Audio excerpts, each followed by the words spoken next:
Hello guys, आज की class में हम लोग देखने वाले हैं इक्विलिब्रियम ऑफ चार्ज पार्टिकल। देखिए, इक्विलिब्रियम ऑफ चार्ज पार्टिकल में थ्योरी वाइज कुछ खास डिस्कशन करने के लिए नहीं, इसमें जो इम्पोर्टेंट है वो है क्वेश्चंस। ठीक है, इस इक्विलिब्रियम का एक मतलब होता है जो मैं आपको फटाफट अभी बता दूंगा। ठीक है, लेकिन जो इसका क्वेश्चन पार्ट है वो बहुत इंपॉर्टेंट है। ठीक है, उस पर हम अच्छे से फोकस करेंगे। अगर इक्विलिब्रियम का क्वेश्चन आपको करना आ गया ना, समझ लीजिए कि इस चैप्टर में बहुत कुछ आपने सीख लिया है। तो स्टार्ट करते हैं। इक्विलिब्रियम ऑफ चार्ज पार्टिकल बहुत अच्छे से समझिए इसको, एक एक चीज। ठीक है, इक्विलिब्रियम ऑफ चार्ज पार्टिकल देखिए होता क्या है।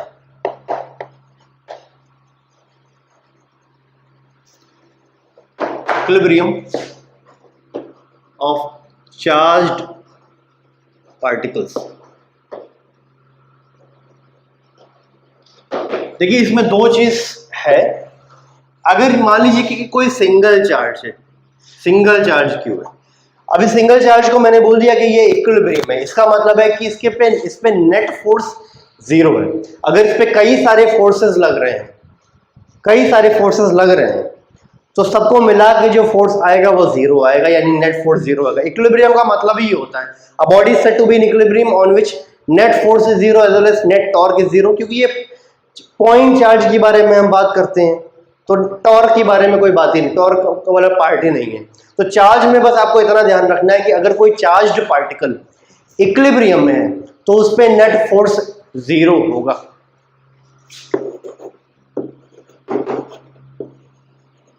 Net force zero.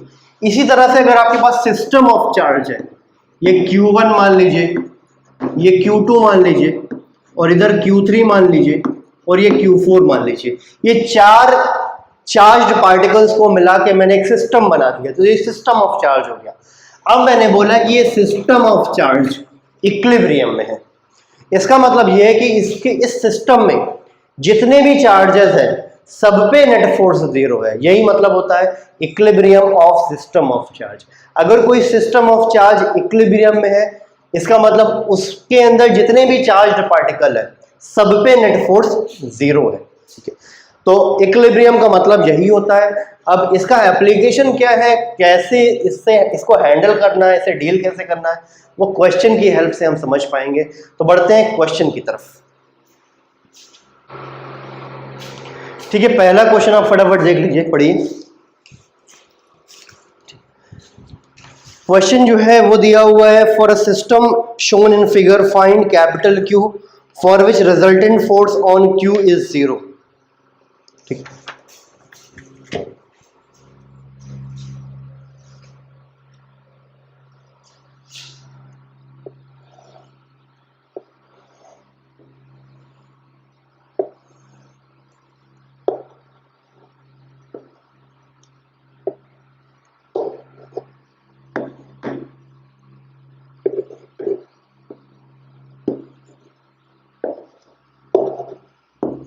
देखिए ये दिया हुआ है, स्क्वायर दिया हुआ है क्वेश्चन में, और चारों कॉर्नर्स पे चार्ज दिया हुआ है, small Q capital Q, small Q capital Q, और स्क्वायर की जो साइड लेंथ है वो a दी हुई है। ठीक है, अब इसमें पूछा गया है कि कैपिटल क्यू की वैल्यू बताओ जब स्मॉल क्यू पे लगने वाला फोर्स जीरो है, या ये वाला स्मॉल क्यू पे लगने वाला फोर्स जीरो, कोई सा भी आप मान लो, तो इसकी वैल्यू बतानी है जब इस पे फोर्स जीरो है। अच्छा, यही चीज दी हुई है, इसका मतलब कि आपको इसकी वैल्यू इसी के टर्म्स में बतानी होगी, क्योंकि और कोई वैल्यू तो आपके पास है नहीं। तो कैपिटल क्यू की वैल्यू स्मॉल क्यू के टर्म्स में लिखनी है आपको। अब तो कुल मिला के पहला फोकस हमारा ये है कि हमें ये एनालाइज करना है कि इस पे नेट फोर्स जीरो है। हमें ये देखना है कि इस पे नेट फोर्स जीरो है। पहले हमें इस पे नेट फोर्स जीरो करना होगा। जब इस पे नेट फोर्स जीरो होगा तब इसकी वैल्यू निकालनी है। ठीक है, बात समझ में आ रही है? तो अभी करेंगे क्या कि हम शुरू में ही मान लेंगे कि इस पे नेट फोर्स जीरो है, इसकी वैल्यू इतनी है, मान लिया कि इस पे नेट फोर्स जीरो है। तो जब मान लेंगे कि इस पे नेट फोर्स जीरो है तो फटाफट इसकी वैल्यू हम निकाल लेंगे। कैसे करेंगे, अब देखिए। पहले तो आपको ये एनालाइज करना होगा, ये देखना होगा कि इस पे कौन कौन से फोर्सेस लग रहे हैं। तो पहले तो इसी के जैसा चार्ज ये है, तो ये इस पे रिपल्सिव फोर्स लगाएगा, रिपल करेगा। अच्छा, इस पॉइंट को मैं A बोल देता हूं, इसको B बोल देता हूं, और इसको C और इसको डी बोल देता हूं, ठीक है। तो इस पे रिपल्सिव फोर्स लगेगा इसी लाइन के अलॉन्ग, ये जो लाइन है डायगोनल, इसी के अलॉन्ग इस पे रिपल्सिव फोर्स लगेगा ऐसे, और इस फोर्स को मैं नाम दे देता हूं एफ ए। शायद क्लियर है बात। दूसरी चीज, ये कैपिटल क्यू इस पे फोर्स लगाएगा, ठीक, और ये वाला भी फोर्स कैपिटल क्यू इस पे फोर्स लगाएगा। अब ध्यान दीजिए कि हमने माना क्या है कि इस पे नेट फोर्स 0 है। अब अगर इसका साइन और इसका साइन सेम हो, ठीक है, तब ये इस पे नीचे फोर्स लगाएगा। इसका साइन अगर सेम है तो ये इस पे राइट साइड में फोर्स लगाएगा। तो स्मॉल क्यू पे 3 फोर्स लगेंगे, एक ऐसे लग ही रहा है, ये तो रिपल्सिव लगाएगा ही लगाएगा, क्योंकि ये क्यू तो ये वाला फोर्स तो इधर आएगा ही आएगा। लेकिन जो नेचर इसका है वही नेचर अगर इसका भी हो जाए, ये प्लस है तो ये प्लस हो जाए, ये प्लस है तो ये भी प्लस हो जाए, तो ये इस पे नीचे फोर्स लगाएगा, ये इस पे इधर फोर्स लगाएगा, तो बताइए नेट फोर्स इस पे इधर आ जाएगा और ये तो भाग जाएगा इधर, फिर तो नेट फोर्स फिर 0 कहां होगा। इसका मतलब ये है कि अगर हमें इस पे नेट फोर्स 0 करना है तो हर हाल में कैपिटल क्यू का नेचर इसके अपोजिट होना चाहिए, ताकि कैपिटल क्यू इस पे इधर फोर्स लगा सके, ये कैपिटल क्यू इस पे इधर फोर्स लगा सके। तो मान लेते हैं ऐसा कि ये क्यू और क्यू पॉजिटिव है, मान लो कि ये क्यू और क्यू पॉजिटिव है, स्मॉल क्यू पॉजिटिव है, तो इसको नेगेटिव होना पड़ेगा, इसको नेगेटिव होना पड़ेगा, तभी ये नेगेटिव इस पॉजिटिव पे अपनी तरफ फोर्स लगाएगा, अट्रैक्टिव, तभी अट्रैक्टिव आएगा। इसका मतलब पहली चीज आप लिखेंगे यहां पर, capital Q and small Q R of opposite nature, ये हर हाल में होना ही चाहिए। अगर स्मॉल क्यू पे नेट फोर्स आपको 0 करना है तो स्मॉल क्यू और कैपिटल क्यू का नेचर अपोजिट होगा, तभी इस पे नेट फोर्स 0 होगा और तभी आप कैपिटल क्यू की वैल्यू निकाल पाओगे, ठीक है। अब नेचर समझ में आ गया। अगर इसका अपोजिट नेचर है तो ये अट्रैक्टिव फोर्स लगाएगा ऐसे, इस फोर्स को मैं नाम दे देता हूं एफ बी, क्योंकि ये बी वाला चार्ज इस पे लगा रहा है। ये वाला भी इस पे फोर्स लगाएगा ऐसे, अट्रैक्टिव, और इसका नाम मैं दे देता हूं एफ डी, ठीक।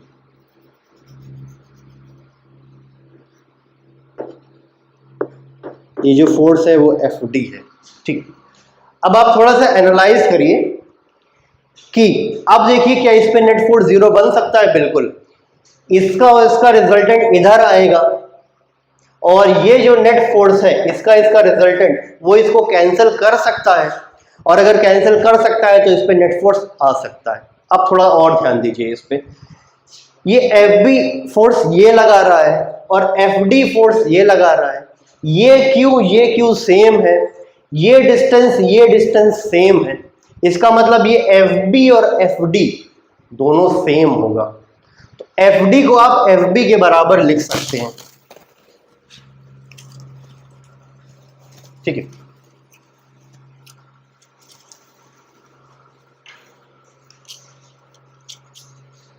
ठीक है, एफ डी को आप एफ बी के बराबर लिख सकते हैं। अब करना क्या है, तो एक बात समझ में आ गई, ये और ये सेम है। अगर ये फोर्स और ये फोर्स सेम है तो इनका रिजल्टेंट एकदम बीच में आएगा, और अगर रिजल्टेंट बीच में आएगा तो वो इसको कैंसिल कर देगा, तभी नेट फोर्स 0 हो जाएगा। इसका मतलब resultant of F B and F D should be equal to F A. पहली चीज यहां पर लिख देता हूं मैं, resultant of F D and F B should be equal to F A. ये बात समझ में आई? ये क्यों बराबर होना चाहिए? ताकि इस पे स्मॉल क्यू पे फोर्स 0 हो जाए, ठीक है, 0 मान के चल रहे हैं, ठीक। अब एफ बी और एफ डी दोनों बराबर ही है, तो अच्छा इसका ये दोनों बराबर है, अगर ये एफ बी है तो ये भी एफ बी हो गया, ठीक है। एफ बी का रिजल्टेंट कितना हो जाएगा? वो हो जाएगा under root F B square plus F D square, चलिए अभी एफ डी लिख दिया मैंने, और ये एफ ए के बराबर होना चाहिए। अब एफ बी FD भी FB के बराबर है, तो मैंने ये लिख दिया, ठीक है। यानी कि अच्छा इसको सॉल्व करोगे तो ये आ जाएगा FB√2 और ये FA के बराबर आ गया। अब FB की फटाफट वैल्यू रख दो। FB capital Q small q के बीच का फोर्स है, तो ये आ जाएगा K capital Q small q upon A square, और यार वही फॉर्मूला लगा दिया हमने। FB क्या होता है K Q1 Q2 upon R square, तो वही कर दिया, product of charge into square of the distance upon square of the distance. FA क्या हो जाएगा, FA तो ये Q और ये Q के बीच का फोर्स है, तो ये हो जाएगा K Q square upon A√2 का स्क्वायर, क्योंकि इसके और इसके बीच की डिस्टेंस जो है वो A√2 है। K और K कैंसिल हो जाएगा, AQ और AQ कैंसिल हो जाएगा, A स्क्वायर कैंसिल हो जाएगा। यहां से सॉल्व करोगे आप तो कैपिटल Q आ जाएगा स्मॉल q अपॉन 2√2, ठीक, ये रिलेशन आ जाएगा। तो कैपिटल Q की वैल्यू Q के टर्म्स में आ गई, लेकिन सबसे ऊपर आपने क्या लिखा है कि कैपिटल Q स्मॉल q का जो नेचर है वो अपोजिट होना चाहिए, तो आपका फाइनल आंसर ये होगा capital Q is equal to minus Q upon 2√2।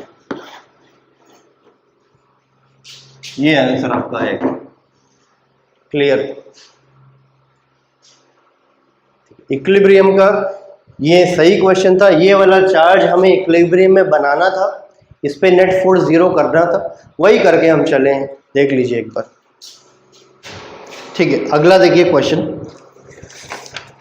अगला क्वेश्चन पढ़ लीजिए। 2 point charges of 1 microcoulomb and 0.25 microcoulomb are placed in air at a distance of 0.40 meter from each other. Find out at which point on the line joining the two charges should a third charge be placed so that no force acts on it. मैं question पहले आपको समझा देता हूँ, इसमें बहुत important concept है, उस कॉन्सेप्ट के बाद ही हम क्वेश्चन करेंगे। देखिए बोला ये जा रहा है कि दो चार्जेस हैं, एक 1 माइक्रोकूलम्ब है, एक -0.25 माइक्रोकूलम्ब है। पूछा जा रहा है कि एक थर्ड चार्ज रखना है उस लाइन पर जो दोनों को जोड़ रही है, दोनों चार्जेस को जोड़ रही है। तो वो जो थर्ड चार्ज होगा वो कहां पर रखा जाए, बस इतनी सी बात। एक चार्ज है, दूसरा चार्ज है, तीसरा चार्ज रखना है उस लाइन पर जो दोनों चार्जेस को जोड़ रही है, ठीक। जब ऐसे कुछ है, चलिए ठीक है, देखो ऐसे कुछ है, ये 1 माइक्रोकूलम्ब चार्ज है और ये -0.25 माइक्रोकूलम्ब चार्ज है, और ये लाइन है, ये पूरी ये लाइन है जो दोनों चार्जेस को जोड़ रही है। अब थर्ड चार्ज रखना है Q3, कहीं पर रखना है इसी लाइन पे कि Q3 पे फोर्स 0 हो। कैसे करेंगे इसको हम, ठीक है, कहां पर रखेंगे कि इस पे फोर्स 0 हो, ठीक है। एक बात तो आपको समझ में आनी चाहिए कि Q3 जहां पर भी रखोगे, चाहे आप यहां पर रख लो, चाहे बाहर रख लो, चाहे इधर रख लो, ठीक है, Q3 पे ये वाला भी चार्ज फोर्स लगाएगा, ये वाला भी चार्ज फोर्स लगाएगा, ठीक है। Q3 पे फोर्स 0 करना है, इसका मतलब ये है कि Q3 आप उस जगह पर रखोगे जहां पर ये वाले चार्ज की वजह से फोर्स और ये वाले चार्ज की वजह से फोर्स इक्वल और ऑपोजिट आए, तभी ये वाला चार्ज ये वाला चार्ज इक्विलिब्रियम में आ पाएगा और इस पे नेट फोर्स 0 हो जाएगा, ठीक है। तो इस क्वेश्चन को सॉल्व करने से पहले एक जनरल कॉन्सेप्ट मैं आपको बता देता हूं, वो आपको याद करना है अभी, ठीक है।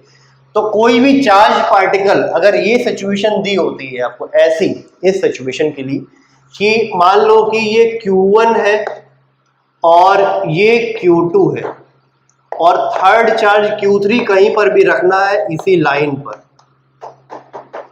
ठीक है, इसी लाइन पर रखना है। तो Q3 कहां पर रखोगे? एक पोर्शन हो गया दोनों चार्जेस के बीच में और दूसरा पोर्शन हो गया दोनों चार्जेस के राइट साइड और दोनों चार्जेस के लेफ्ट साइड। तो यहां पर रखें कि यहां पर रखें कि यहां पर रखें, वो कैसे जज करोगे आप? पहले आप देखोगे कि ये दोनों चार्जेस कैसे हैं। अगर Q1 और Q2 इनका नेचर सेम है, यानी दोनों प्लस या दोनों माइनस, तब Q3 को बीच में रखेंगे हम।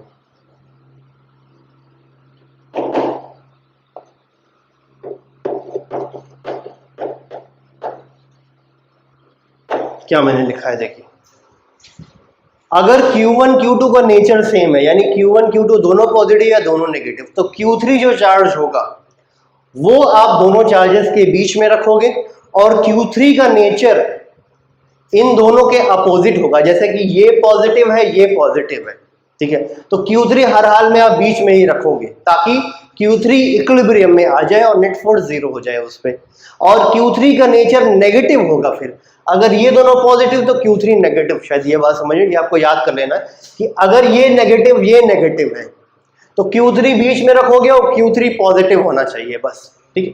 अब अगर Q1 Q2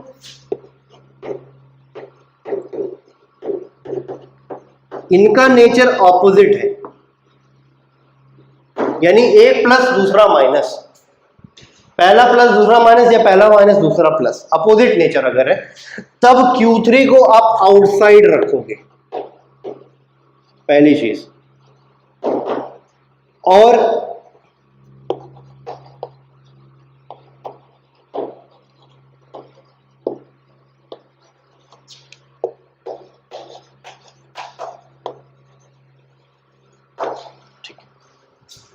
क्या मैंने बोला कि अगर Q1 Q2 का ऑपोजिट नेचर है, यानी एक प्लस दूसरा माइनस, तब Q3 को आप अब बाहर रखोगे, यानी कि ये राइट साइड में या तो लेफ्ट साइड में।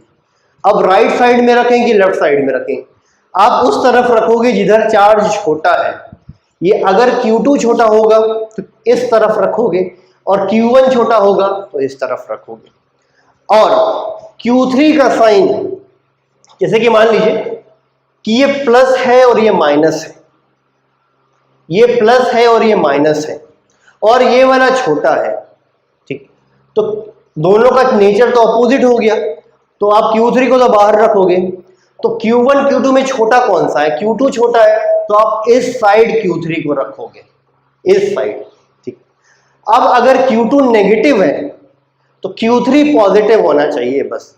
यानी अगर Q1 Q2 का नेचर अपोजिट है तो Q3 हमेशा बाहर रखा होगा, छोटे वाले चार्ज के पास रखा होगा, और छोटे वाले चार्ज का जो साइन है उसके अपोजिट साइन इसका होना चाहिए। इतना कॉन्सेप्ट आपको याद होना चाहिए। अब इस क्वेश्चन पे आ जाइए फटाफट, देखिए। तो ये दो चार्जेस है, एक 1 माइक्रोकूलम है और एक -0.25 माइक्रोकूलम है, ठीक है। तो अब थर्ड चार्ज हमें प्लेस करना है, ठीक है। उस थर्ड चार्ज को मैं मान लेता हूं Q, ठीक, वो प्लेस करना है। अब यहां पर प्लेस करूं या यहां पर या यहां पर, तो अभी क्या बताया गया है, पहले तो आपको देखना है जो चार्ज पहले से है उसका नेचर क्या है। तो एक पॉजिटिव है दूसरा नेगेटिव है, इसका मतलब थर्ड, ये दोनों अपोजिट नेचर के हैं, इसका मतलब थर्ड चार्ज बाहर होगा। अब बाहर कहाँ होगा, यहां पर होगा कि इधर होगा?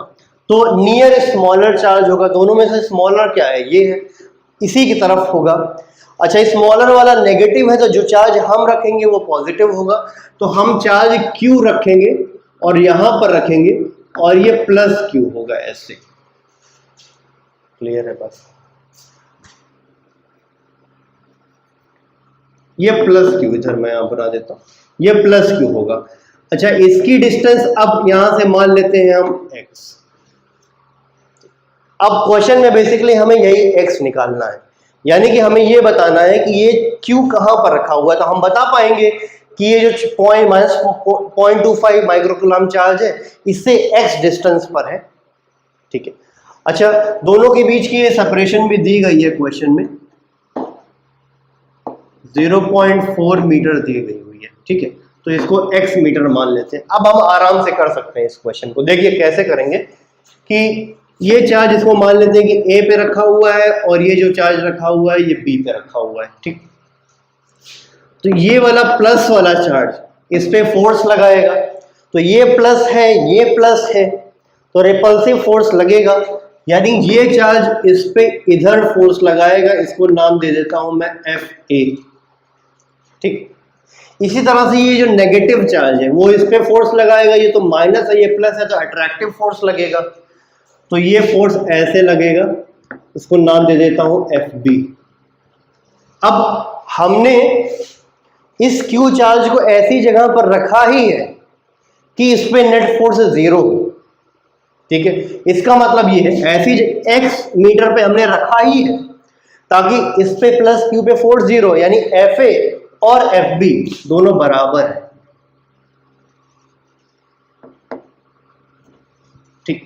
FA और FB को बराबर होना पड़ेगा, ऐसे जगह पर तो हमने प्लस Q को रखा ही, x मीटर पे रखा है ताकि फोर्स 0, यानी FA और FB दोनों को बराबर होना है। तो यहां पर हम करेंगे इसको FA should be equal to FB। अब बस FA और FB की वैल्यू आपको रख देनी है और x निकाल लेना है। FA कैसे निकालोगे?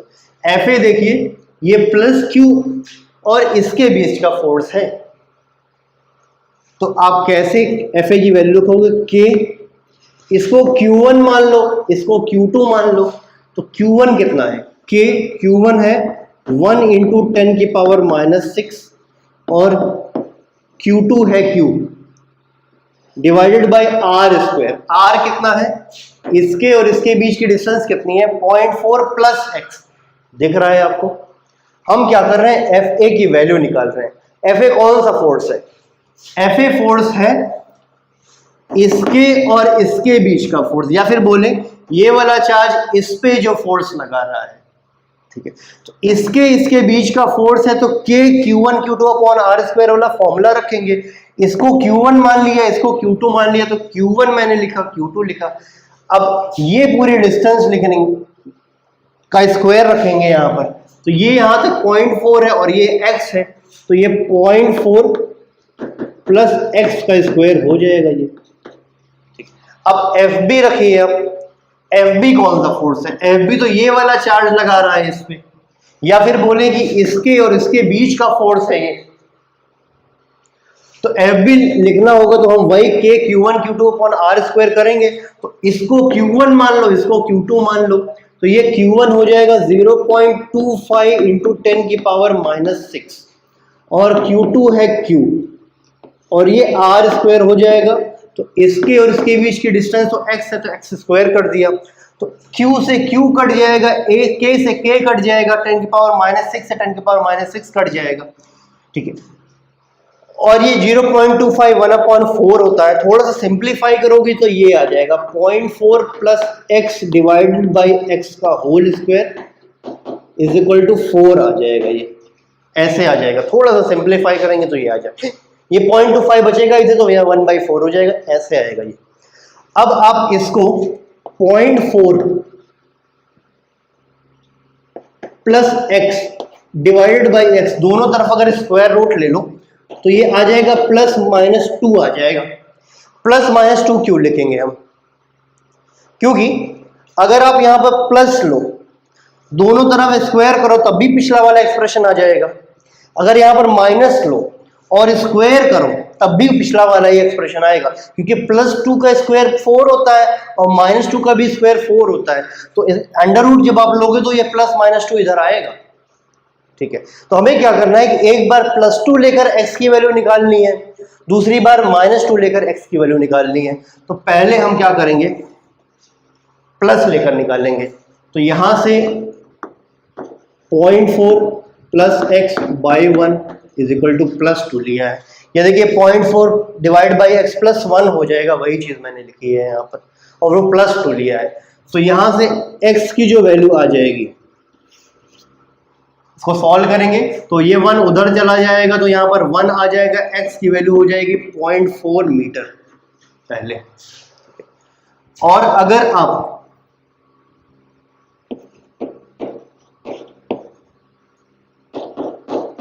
ये -2 अगर आप लो तब आप x को सॉल्व करो, तो यहां से आ जाएगा -0.4 डिवाइडेड बाई, एक बार इसको सॉल्व करिए तो ये -3 हो जाएगा, तो आई थिंक ये 0.4/3 आ जाएगा, इतना आएगा, ठीक है। अब देखो यहां पर तो है x is equal to 0.4 metre, यानी ये प्लस क्यू की जो पोजीशन है वो यहाँ से 0.4 मीटर पर है, ठीक है, तो ये सही है। लेकिन यहाँ पर x नेगेटिव आ गया और इतना आया। x नेगेटिव का मतलब हो गया कि जो प्लस क्यू की पोजीशन है वो यहाँ से इस साइड में है, तो x यहाँ से पॉजिटिव है जो हमने मान रखा है, और अगर x नेगेटिव है, x नेगेटिव का मतलब कि यहाँ से इस तरफ, बताइए यहाँ से इस तरफ कहीं भी चार्ज रखने की पॉसिबिलिटी है? बिल्कुल नहीं है। हमने पहले ही क्वेश्चन स्टार्ट करने से पहले ही समझ लिया कि चार्ज जो है वो इस वाले चार्ज के राइट साइड में होगा, यानी x पॉजिटिव हो सकता है पर नेगेटिव नहीं हो सकता। यहां पर अगर आप रखोगे चार्ज कहीं, यहां पर चार्ज अगर मान लेते हैं कि x -0.4/3 है तो यहां पर कहीं बीच में आएगा, ठीक है। अगर बीच में ये प्लस क्यू आया है तो यहां पर FA और FB बराबर हो सकता है, बिल्कुल। ये कंडीशन जो आप सॉल्व कर रहे हैं वो किसके लिए कर रहे हैं? FA बराबर FB, तो FA बराबर FB इस पे भी है और इस पे भी है, तो यहां पर बीच में भी FA बराबर FB होगा, लेकिन वो FA और FB दोनों एक ही डायरेक्शन में होगा। अगर आप प्लस क्यू को यहां पर रखोगे तो FA भी इधर लगेगा और FB भी इधर लगेगा, नेट चार्ज जीरो नहीं होगा वहां पर, तो बीच में रखने में चार्ज इक्विलिब्रियम में नहीं आएगा। तो ये वाली वैल्यू हम डिस्कार्ड कर देंगे और ऐसा बोल देंगे कि हम चार्ज को बीच में रखने पे वो इक्विलिब्रियम में नहीं आएगा, इसलिए इसकी वैल्यू को डिस्कार्ड कर देते हैं, खाली यही वैल्यू हम लेंगे। क्लियर है बात? शायद इतनी बात आपको समझ में आ रही है। एक बार आप देख लीजिए, फिर अगले क्वेश्चन की तरफ हम लोग फटाफट बढ़ेंगे और एक और क्वेश्चन करेंगे, वो भी बहुत अच्छा है, उससे इक्विलिब्रियम के सारे कॉन्सेप्ट आपके क्लियर हो जाएंगे। और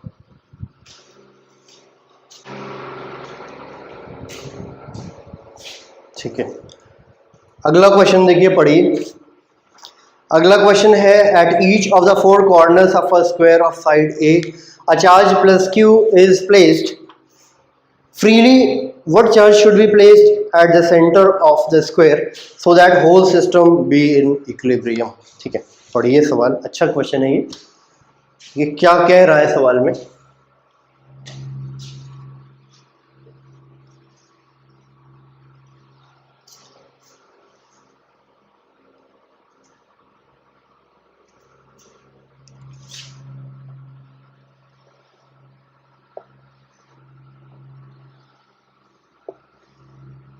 बोला गया है कि एक स्क्वायर है और स्क्वायर के जो कॉर्नर्स हैं उन पे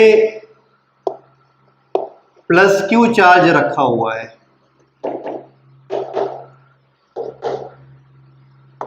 ठीक है। इसको बोल दिया A, इसको बोल दिया B, और यहां पर ये हो गया C और ये पॉइंट हो गया D।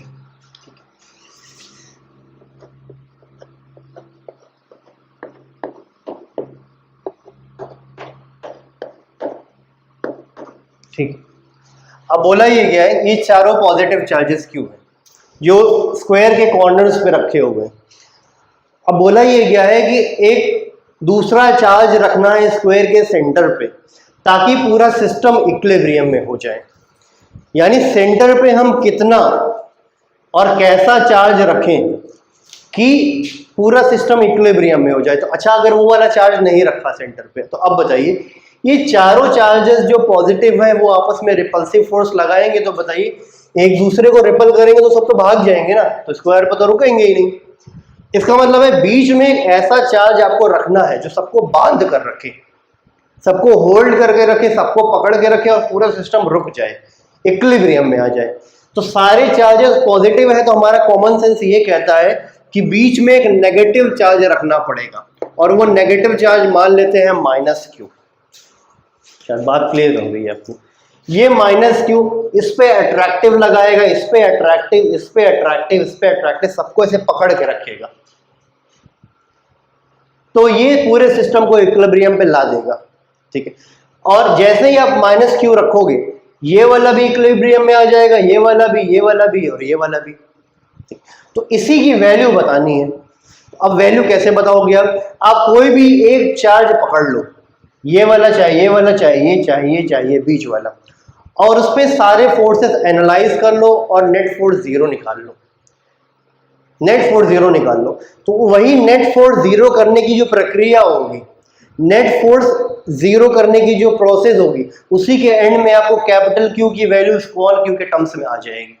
तो हम क्या करते हैं कि ये वाला जो चार्ज प्लस क्यू है नीचे वाला, इसको एनालाइज करते हैं और इस पे सारे लगने वाले फोर्सेस को देखते हैं और नेट फोर्स निकालेंगे। उसी प्रोसेस में कैपिटल क्यू की वैल्यू निकल जाएगी। ठीक है।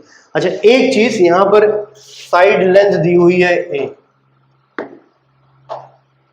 ठीक है, तो कैसे करेंगे अब देखिए इस पे कौन कौन से फोर्सेस लग रहे हैं। देखिए ये प्लस क्यू है, ये प्लस क्यू है, ये वाला तो इस पे पहले रिपल्सिव फोर्स लगाएगा ऐसे, इसको मैं नाम दे देता हूं एफ ए। ठीक है, एफ ए। दूसरा ये वाला भी लगाएगा इस पे ऐसे, ये प्लस क्यू इस पे इधर फोर्स लगाएगा, इसको नाम दे देता हूं एफ बी। और ये प्लस क्यू भी इस पे फोर्स लगाएगा ऐसे, इसको नाम दे दिया मैंने एफ डी। क्यों?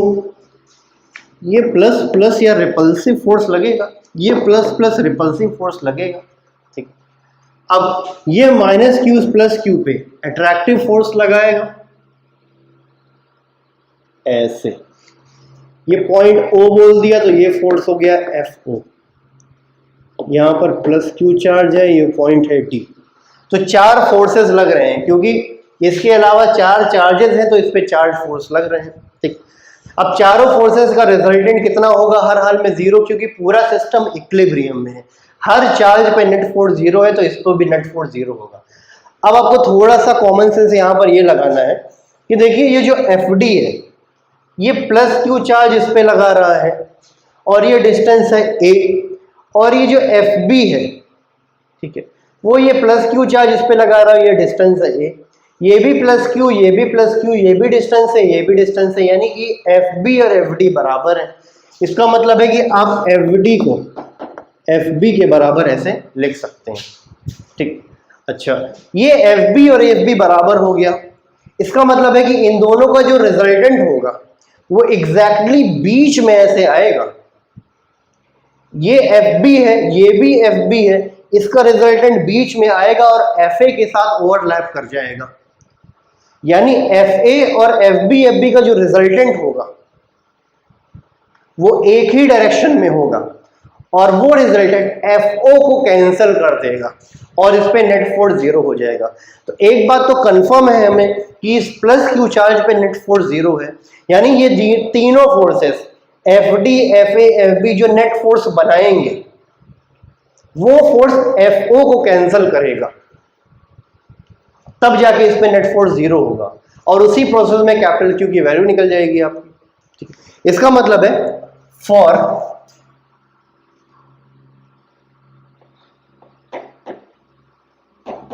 प्लस क्यू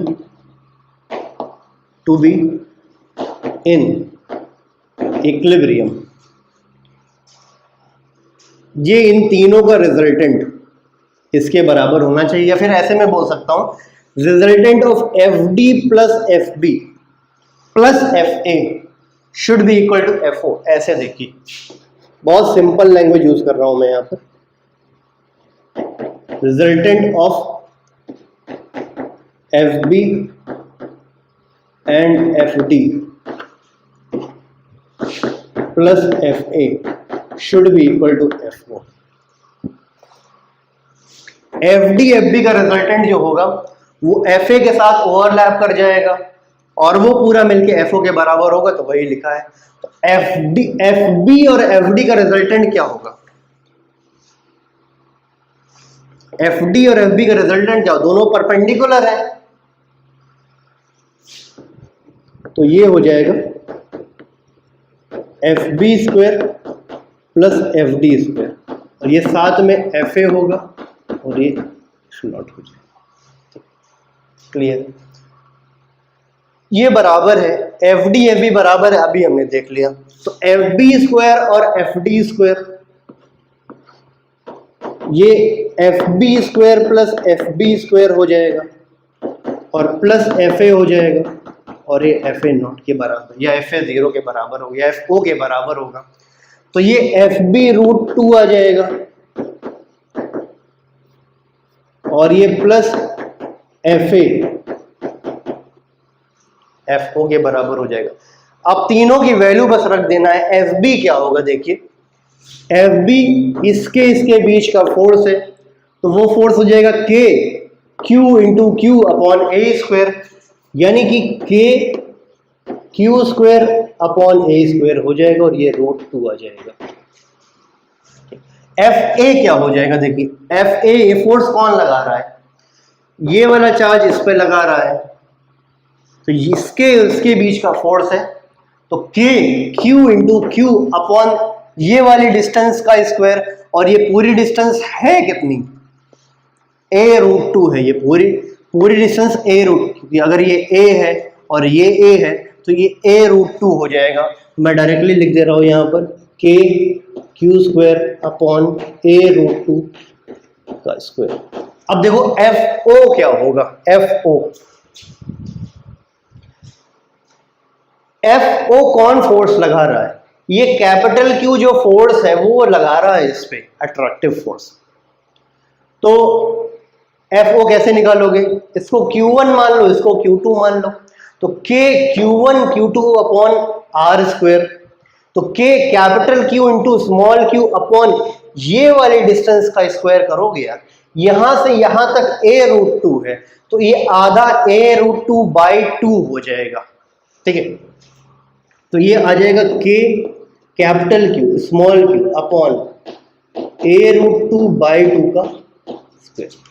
अब ये वाला जो एक्सप्रेशन आया, बस ये कहानी खत्म हो गई यहां तक। देखिए K पूरा कट जाएगा, AQ कट जाएगा, A स्क्वायर कट जाएगा, फाइनली इसको थोड़ा सॉल्व करोगे तो यहां से आ जाएगा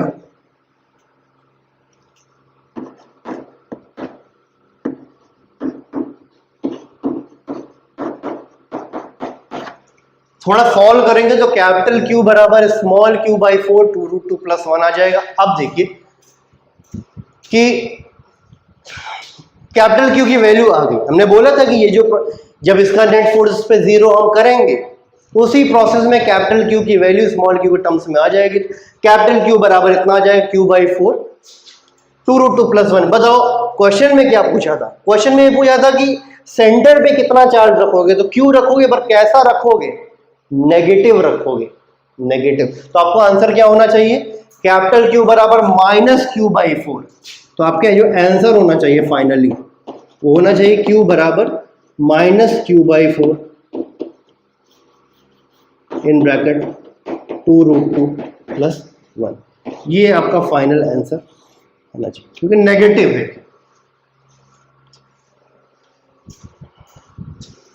एक बार देख लीजिए, ये भी सही क्वेश्चन था, इक्विलिब्रियम। अब देखो यार, जितने ये 3 क्वेश्चन बता दिए आपको, इसके बाद इक्विलिब्रियम में कुछ नहीं बचेगा। बोर्ड्स के लिए, नीट के लिए और जेईई मेंस के लिए इक्विलिब्रियम अगर कोई क्वेश्चन आता है तो इसी में से घुमा फिरा के आएगा, इसी पे बेस्ड आएगा, इसके अलावा और कुछ नहीं आएगा। जो भी कंटेंट आपको दिया जा रहा है वो बिल्कुल मतलब कहीं से उसमें लीकेज नहीं है, समझ लो, मतलब बिल्कुल परफेक्ट है। बिल्कुल क्वेश्चन को बेसिक लेवल से उठाया जा रहा है, मीडियम लेवल वाला लिया जा रहा है, फिर टॉप लेवल वाला लिया जा रहा है। हर तरह के क्वेश्चन, हर तरह की थ्योरी, हर तरह के कॉन्सेप्ट कवर किए जा रहे हैं, कुछ भी नहीं बचेगा, चाहे आप कोई बुक पढ़ो ना पढ़ो, ठीक है। प्रैक्टिस के लिए आप किसी भी बुक से क्वेश्चन कर सकते हैं, कोई भी बुक उठाइए आप, बोर्ड्स की, नीट की और जेईई मेन की, हर तरह के क्वेश्चन सॉल्व होंगे जो मैं कंटेंट आपको दे रहा हूँ, ठीक है। तो ये क्वेश्चन प्रॉपर्ली आप देखिए, और इसी तरह क्वेश्चन, ये 3 क्वेश्चन अगर कर लिया तो ये 3 क्वेश्चन आपको या 30-40 सवाल लगवा देंगे अपने आप से। कॉन्सेप्ट अगर सीख गए तो हर क्वेश्चन इक्विलिब्रियम का आपसे हो जाएगा, ठीक है। तो अगला जो कॉन्सेप्ट है वो हमारा है इलेक्ट्रिक फील्ड, ठीक है। इलेक्ट्रिक फील्ड में का कॉन्सेप्ट है, फिर इस पर क्वेश्चन, लेकिन उससे पहले एक छोटा सा टॉपिक है जो बोर्ड्स में आता है, वो भी मैं अभी कवर करूंगा। थोड़ा सा क्लास लंबी हो जाएगी लेकिन वो मैं अभी कवर करूंगा ताकि नेक्स्ट क्लास से हम फ्रेश इलेक्ट्रिक फील्ड स्टार्ट कर सकें, ठीक है। तो फटाफट इसको नोट कर लीजिए, ठीक है। Comparison of gravitational force and electrostatic force, ये क्वेश्चन जो है ना बोर्ड में पूछा जा सकता है, ठीक है। तो बोर्ड के पॉइंट ऑफ व्यू से इंपॉर्टेंट है ये थोड़ा, ठीक है। तो कम थ्योरी है, बस और कुछ है नहीं, 2 मिनट लगेगा।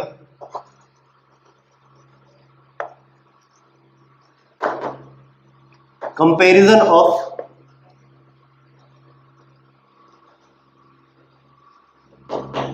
इलेक्ट्रोस्टैटिक फोर्स एंड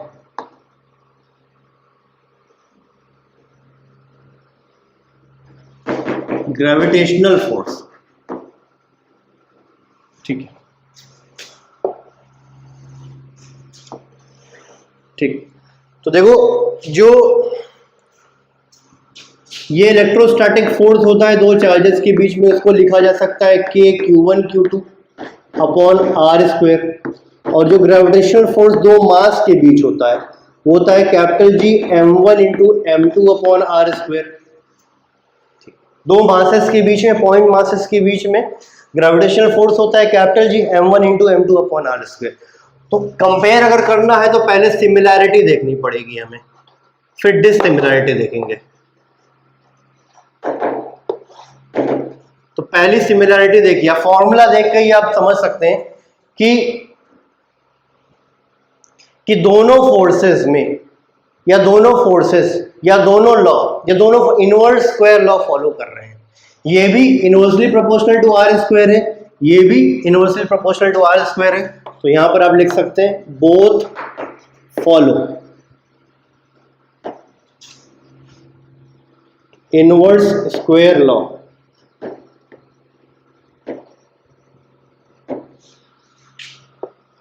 अब मैंने बोला था इलेक्ट्रोस्टैटिक फोर्स में क्या होता है, दोनों चार्जेस एक दूसरे पे इक्वल एंड अपोजिट फोर्स लगाते हैं, यानी Coulomb's law Newton's third law को फॉलो करता है। इसी तरह से दो जो पॉइंट मासेस होते हैं वो दोनों एक दूसरे पर इक्वल और अपोजिट ग्रेविटेशनल फोर्स लगाते हैं, ग्रेविटेशनल लॉ भी न्यूटन्स थर्ड लॉ फॉलो करता है।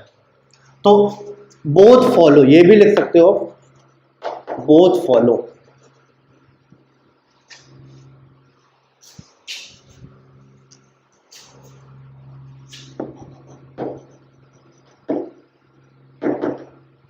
Newton's third law.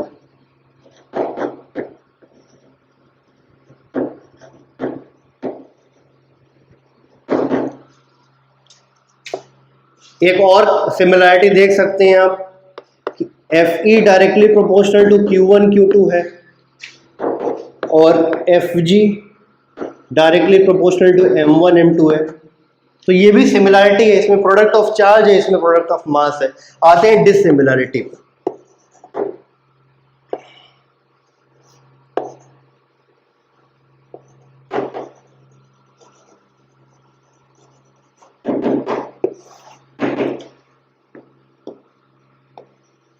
अच्छा, डिसिमिलैरिटी आप बताइए क्या है दोनों फोर्सेस में।